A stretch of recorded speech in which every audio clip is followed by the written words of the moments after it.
हर व्यक्ति ये जानना चाहता है कि ये हमारी दुनिया असली है भी या नहीं है। हम जो स्वप्न देखते हैं वो दुनिया असली है या ये दुनिया जो हम जी रहे हैं वो दुनिया असली है। हर व्यक्ति ये जानना चाहता है कि जो इस पूरे सृष्टि को चला रहा है, जो इस पूरे ब्रह्मांड को चला रहा है, आखिर उसका अस्तित्व कहाँ है और वो कहाँ रहता है। हर व्यक्ति ये बोलता है कि ये संसार माया है, लेकिन अगर ये संसार माया है तो फिर वास्तविक दुनिया कहाँ है। विज्ञान की कुछ कल्पनाएं ऐसी भी है जो इस दुनिया को सिमुलेशन बताती है। तो क्या ये हमारी पूरी दुनिया एक माया है, एक कल्पना है? आखिर वास्तव में सच्चाई क्या है? माया पर हमारे वेद क्या कहते हैं, हमारे पुराण क्या कहते हैं? आज मैं आपके सामने वो सारे पक्ष रखने वाला हूँ कि वास्तव में लोग क्या कह रहे हैं कि माया क्या है, हमारे वेद माया के बारे में क्या बोलते हैं, विज्ञान में कौन कौन सी ऐसी बातें हैं जो ये सिद्ध करती हैं कि हमारा दुनिया एक सिमुलेशन है। पहले हम आध्यात्मिक दृष्टिकोण से समझेंगे कि हमारा आध्यात्म, हमारे वेद, हमारे पुराण और हमारे उपनिषद माया के बारे में क्या कहते हैं, और फिर हम समझेंगे कि विज्ञान माया को किस दृष्टिकोण से देखता है।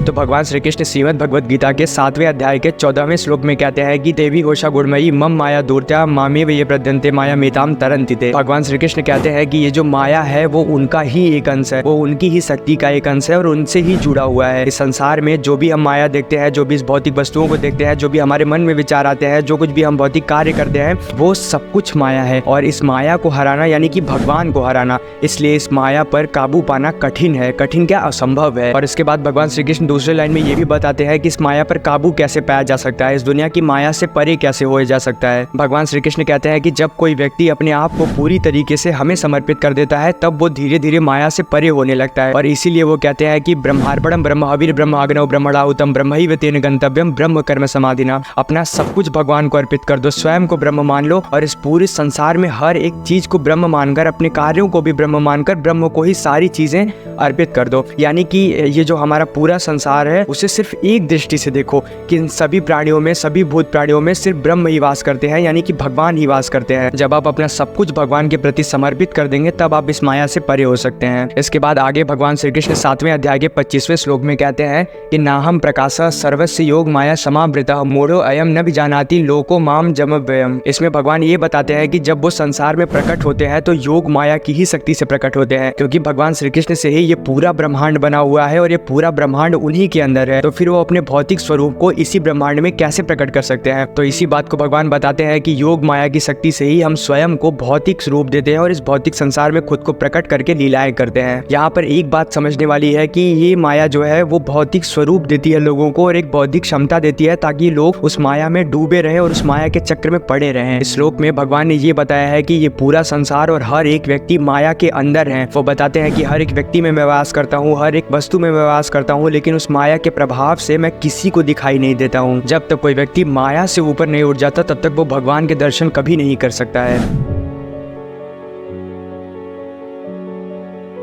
2003 में एक साइंटिस्ट थे निक बॉस्ट्रॉम, उनके रिसर्च का शीर्षक था we are in computer simulation. अपने रिसर्च में वो ये बताते हैं कि ये जो पूरी दुनिया है वो एक कंप्यूटर सिमुलेशन है। उन्होंने तर्क दिया और बताया कि जैसे हम कोई प्रोग्राम बनाते हैं या कोई गेम बनाते हैं तो उसकी कुछ लिमिटेशंस होती हैं, उसी तरह हमारी दुनिया की भी बहुत सारी लिमिटेशंस है। हर व्यक्ति की कुछ न कुछ लिमिटेशंस है, हर व्यक्ति की कोई न कोई आयु है और किसी को ये नहीं पता कि मृत्यु के बाद वास्तव में होता क्या है। मृत्यु के बाद कोई भी जीवित नहीं बचता, ये बताने के लिए कि मृत्यु के बाद वास्तव में दुनिया कैसी है। इन्होंने बताया कि ये हमारी पूरी दुनिया डायरेक्टली हम एक प्रोग्राम तो नहीं बोल सकते हैं, लेकिन ऐसा ही कुछ है जिसके अंदर हम सारे लोग कोडेड हैं, जिसके अंदर हमारी सारी लिमिटेशंस है, जिसके अंदर हमारी आयु निर्धारित है, हम क्या क्या काम करेंगे ये सारा कुछ निर्धारित है और इसी को माया बोला जाता है। कहीं ना कहीं आप देखो तो ये हमारे श्रीमद् भगवद गीता से ही इंस्पायर है कि ये पूरी दुनिया माया है और सारा कुछ भगवान की आज्ञा से ही होता है और इस संसार में हर एक व्यक्ति वस्तु का कोई ना कोई उद्देश्य होता है इस संसार में। उन्होंने बताया कि जब हमारी दुनिया में एक सेल्फ डिपेंडेंट प्रोग्राम बन चुका है जो कि अपने आप चलता है, आज की दुनिया में हमारे बहुत सारे कोडर्स ने ऐसा प्रोग्राम बना लिया है कि जो अपने आप चलता है, उसमें एक दुनिया है, उसमें एक इन्वायरमेंट है जो कि अपने आप मरते हैं, उसमें लोग उसमें जीवित होते हैं, यहाँ तक कि आप बाहर से उस प्रोग्राम को ऑब्जर्व भी कर सकते हैं, लेकिन कभी भी उस प्रोग्राम के कैरेक्टर उस दुनिया से बाहर नहीं निकल सकते हैं।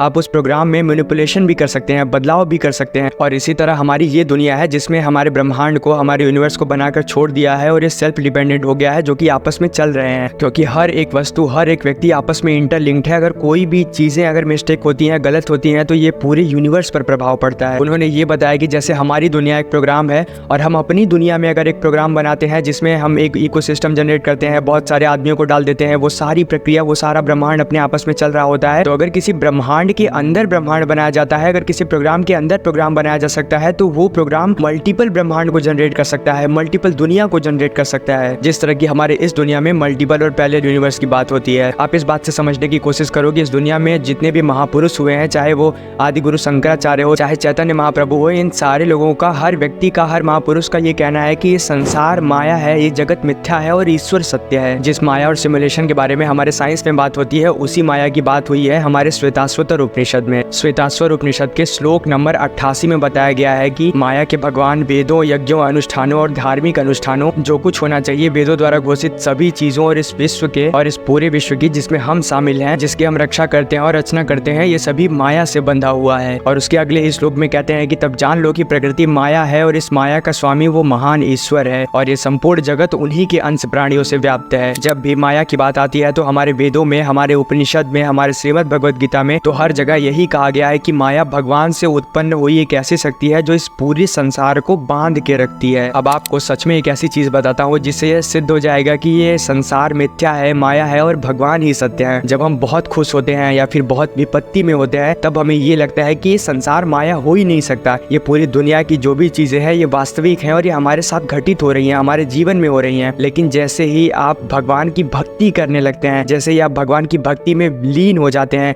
आपको पूरी दुनिया माया लगने लगती है, आपको किसी चीज से मतलब नहीं रहता है। जब आप भगवान की सच्चे मन से भक्ति करते हैं, उनकी भक्ति में डूब जाते हैं, जब आप कोई साधना करने लगते हैं, जब आप एकाग्र होकर मंत्र पढ़ने लगते हैं, तब आपको वास्तव में महसूस होने लगता है कि हाँ, ये संसार माया है। जब आप ओम का उच्चारण करते हैं आँख बंद करके, तब आपको लगता है कि ये जो संसार हम देख पा रहे हैं वो सच में एक भौतिक संसार है और सचमुच में ये सारी चीजें माया है। लेकिन इतना आसान नहीं है इस माया से बाहर निकलना।